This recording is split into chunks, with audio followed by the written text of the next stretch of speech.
प्रिय देशवासियों, आप सभी को हिंदी दिवस की हार्दिक शुभकामनाएं।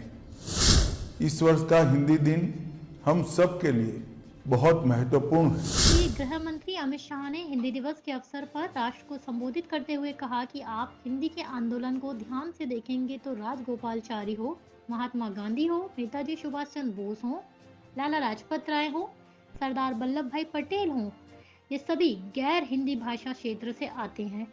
पीएम मोदी ने नई शिक्षा नीति में प्राथमिक शिक्षा मातृभाषा में पूर्ण स्थान देकर स्थानीय भाषाओं को और हिंदी को एक नया जीवन देने का काम किया है। हिंदी ही हमारी सब भाषाओं को जोड़ने का काम करती है। प्रिय देशवासियों, आप सभी को हिंदी दिवस की हार्दिक शुभकामनाएं। इस वर्ष का हिंदी दिन हम सब के लिए बहुत महत्वपूर्ण है, क्योंकि 14 सितंबर 1949 को भारत की संविधान सभा ने हिंदी को संघ की राजभाषा के रूप में स्वीकार किया था। इसका 75वां साल पूरा हो रहा है और एक प्रकार से हम इस वर्ष राजभाषा हीरक जयंती मनाने जा रहे हैं। ये 75 साल की यात्रा हिंदी के लिए, राजभाषा के लिए और हमारी सभी राज्यों की अपनी अपनी भाषाओं के लिए बहुत महत्वपूर्ण रहे हैं। हिंदी ने कई उतार चढ़ाव देखे हैं, परंतु आज मैं इस मकाम पर खड़े रहकर निश्चित रूप से कह सकता हूं कि हिंदी और किसी स्थानीय भाषा के बीच में कोई स्पर्धा नहीं है। हिंदी एक प्रकार से सभी स्थानीय भाषाओं की सखी है, एक दूसरे के दो पूरक है। चाहे गुजराती हो, मराठी हो, तेलुगु हो, मलयालम हो, तमिल हो या बांग्ला हो, हर भाषा हिंदी को मजबूती देती है, हिंदी हर भाषा को मजबूती देती है।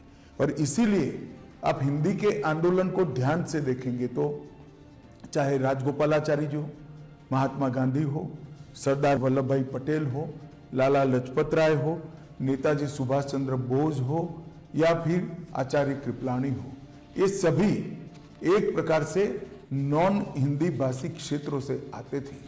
और जो समिति बनाई गई वो समिति भी श्री आयंगर और के.एम. मुंशी के नेतृत्व में बनाई गई थी, जिसने हिंदी को राजभाषा के रूप में मान्यता देना और हिंदी और हमारी बाकी सारी भाषाओं को ताकत देने का एक रिपोर्ट हमारी संविधान सभा के सामने रखा था।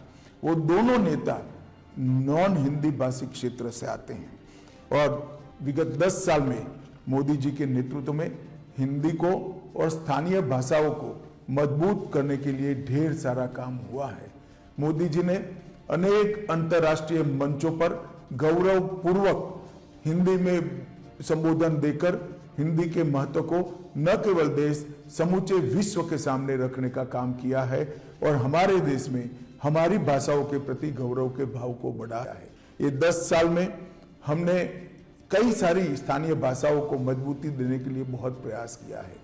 नई शिक्षा नीति में श्री मोदी जी ने प्राथमिक शिक्षा मातृभाषा में इसको एक महत्वपूर्ण स्थान देकर हमारी सभी भाषाओं को और हिंदी को एक नया जीवन देने का काम किया है। हमने ये 10 साल के अंदर कंठस्थ का टूल बनाया। हमने इस 10 साल के अंदर 4 रिपोर्ट सबमिट किए और हिंदी को सरकारी कामकाज में प्रमुखता से प्रस्तावित करने का काम हमने किया है। आने वाले दिनों में राजभाषा विभाग हिंदी से 8वीं अनुसूची की सभी भाषाओं में अनुवाद का भी एक पोर्टल लेकर आ रहा है, जिससे पत्र हो या भाषण जिसका अनुवाद बहुत कम समय में आर्टिफिशियल इंटेलिजेंस का उपयोग करते हुए हम सभी भाषाओं में कर पाएंगे। मैं मानता हूं इससे भी हिंदी को और स्थानीय भाषा को बहुत मजबूती मिलेगी। और मैं आज फिर से आप सभी को कहना चाहता हूं कि हमारी भाषाएं विश्व की सबसे समृद्ध भाषाओं में है। हिंदी ही है जो हम सबको जोड़ने का काम करती है, हमारी सब भाषाओं को जोड़ने का काम करती है। और संविधान सभा की जो स्पिरिट थी कि एक स्वदेशी भाषा में सभी देश के नागरिक एक दूसरे के साथ संवाद करें, चाहे हिंदी हो, तमिल हो, तेलुगु हो, गुजराती हो। हिंदी को मजबूत करने से इस सभी भाषाओं में एक प्रकार का लचीलापन भी आएगा, समृद्धि भी आएगी और एक समाहितता के संस्कार के साथ सभी भाषाएं हमारे संस्कृति, इतिहास, साहित्य, व्याकरण और हमारे बच्चों के संस्कार को भी आगे बढ़ाएगी।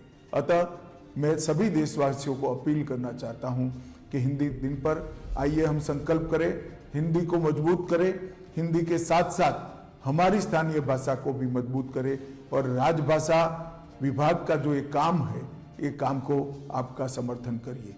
फिर से एक बार आप सभी को हिंदी दिन की बहुत बहुत शुभकामनाएं।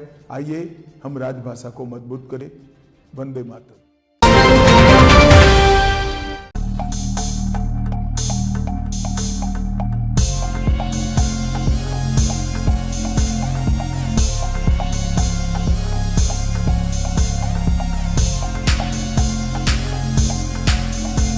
JL न्यूज़, नया जमाना, नई सोच।